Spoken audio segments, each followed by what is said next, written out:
مضل له ومن يضلل فلا هادي له وأشهد أن لا إله إلا الله وحده لا شريك له وأشهد أن محمدا عبده ورسوله أما بعد فأعوذ بالله من الشيطان الرجيم بسم الله الرحمن الرحيم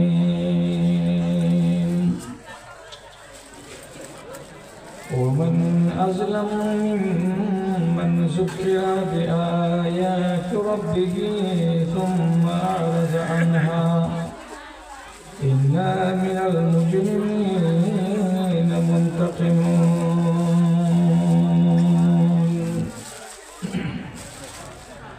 وقال الله تبارك وتعالى فما لهم عن التذكرة معرضين كأنهم حمر مستنفرة فرت من قسورة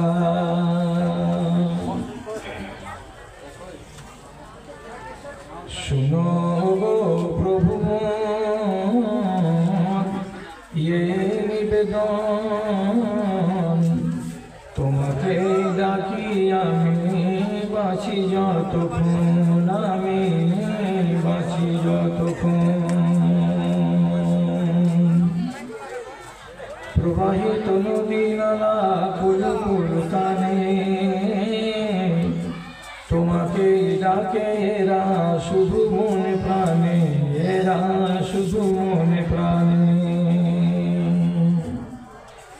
এদের মনের মতো করো মোর মন তোমাকে ডাকি আমি বাঁচি যতক্ষণ আমি বাঁচি যতক্ষণ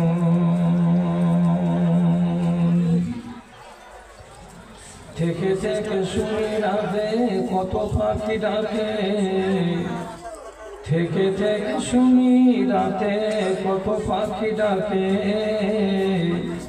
দুঃখ কি জানে না তারা বড় সুখে থাকে তারা বড় সুখে থাকে সেই সুখে ভরে দাও আমার জীবন তোমাকে ডাকি আমি বাঁচি যতক্ষণ আমি বাঁচি যতক্ষণ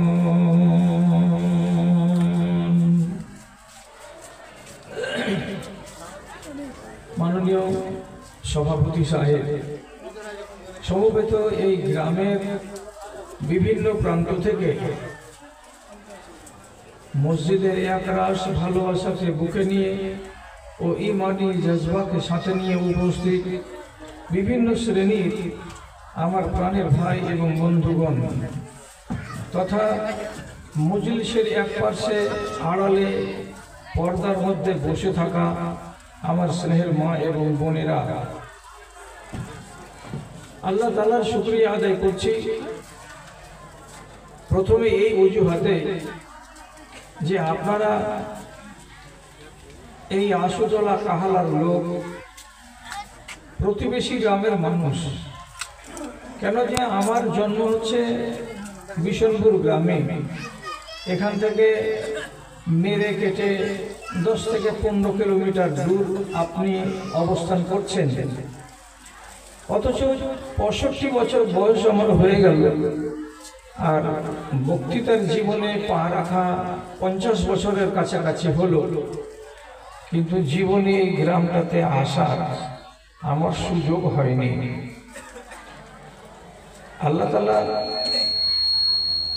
হয়তো কলমে লিখেছেন আজকের দিনটা এর আগের দিনগুলো লিখেননি বলেই আমি আসতে পারিনি আজকে এসেছি আপনাদের উপস্থিতি দেখে ভালো লাগলো এবার কথা যে বলতে আরম্ভ করলাম আমি তো আমার সাথে সঙ্গ দেবেন কতক্ষণ যে দেবেন সেটা জানি না, অতএব শুরুটা ভালো হলো, শেষটা ভালো হবে কিনা এটা আল্লাহ রাব্বুল আলামিন জানেন।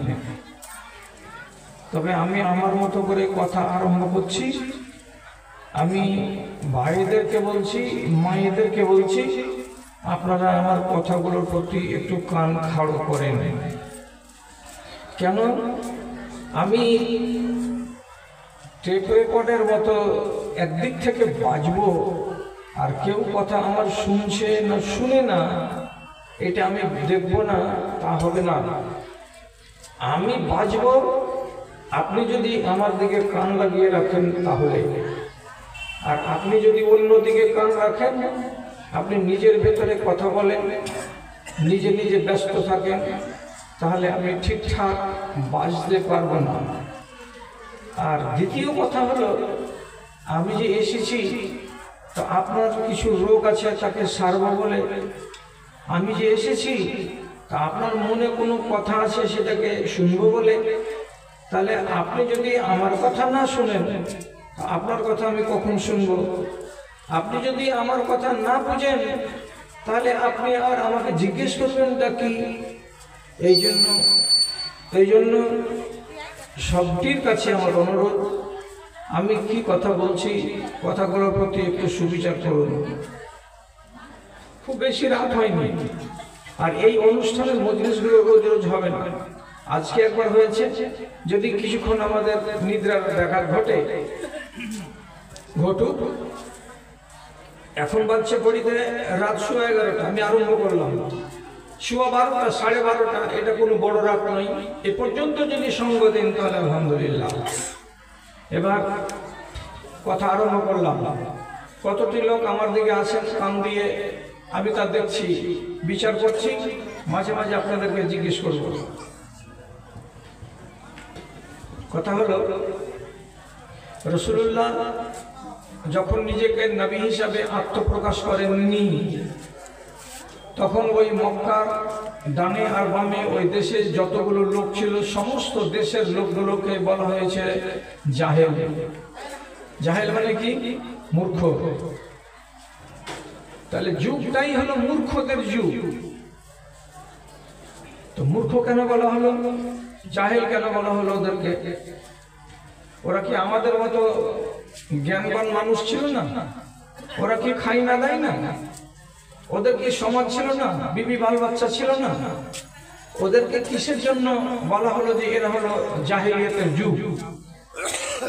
তাহলে আপনাকে আমি বলতে চাইছি, আইন যদি কেউ ভাঙে তাহলে সে লোকটা হলো অপরাধী, আর আইন যদি কেউ মানে তো সে হলো শান্তিপ্রিয় লোক। আইনকে যারা মেনে চলে তারা ভদ্র, তারা সভ্য, আর আইন যারা মেনে চলে না তারাকে বলা হয় অভদ্র, তারাকে বলা হয় অসভ্য। তো সেই যুগের মানুষের কাছে আইন ছিল না, নিয়ম শৃঙ্খলা বলে কোনো জিনিস কিছুই ছিল না। নিয়মটা কি ছিল?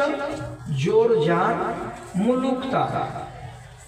যার বাহুতে বেশি বল আছে সে মেরে থাপড়ে যেভাবে পারছে নিজের সংসার চালাচ্ছে, এটাই ছিল সেই দিনের নিয়ম। তাহলে এরকম যদি নিয়ম থাকে তো ওইখানে কি আর শান্তি থাকবে? ওইখানে কি আর মানুষেরা শিক্ষিত হবে? আর ওইখানকার মানুষেরা কি ভদ্র হতে পারবে? সোজা সোজা কথা, এরা তো জাহেল এবং এরা মূর্খ হবে। সে যুগের মানুষের আপনাকে একটা উদাহরণ দিচ্ছি, শুধু একটা উদাহরণ। কি উদাহরণ আপনাকে দেব? হযরত আলী রাদিয়াল্লাহু তাআলা আনহু বিবাহ করেছিলেন নবীজির বেটি ফাতেমাকে। তো বিদায় হয়নি, বিবাহ করে রেখে দিয়েছিলেন বাপের বাড়িতে। বিদায় হবে তো তার আগে কিছু মোহরানা দিয়ে খাইয়ে দাইয়ে নিয়ে যাবে নিজের স্ত্রীকে। তো তার নিজের ছিল একটা উট, আর বদরের যুদ্ধের দিন ভাগ পেয়েছিলেন আর একটা উট দিয়ে হযরত আলী মালিক হয়েছিলেন দুটা উটের। তিনি মনে মনে বললেন কিছু ব্যবসা করব, দুটা উট নিয়ে গিয়ে আর ব্যবসা করে টাকা পয়সা কামাই করব,